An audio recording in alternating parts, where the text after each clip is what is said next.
First, it is said in Colossians 3 verse 13, bearing with one another, and if one has a complaint against another, forgive each other as the Lord has forgiven you, so you also must forgive. By choosing forgiveness, we emulate the grace that God has shown us.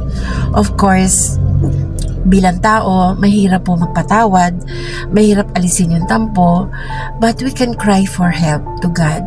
Lord, tulungan niyo po ako na mawala yung tampo ko or galit ko sa isang taong yon. Help me to forgive that person.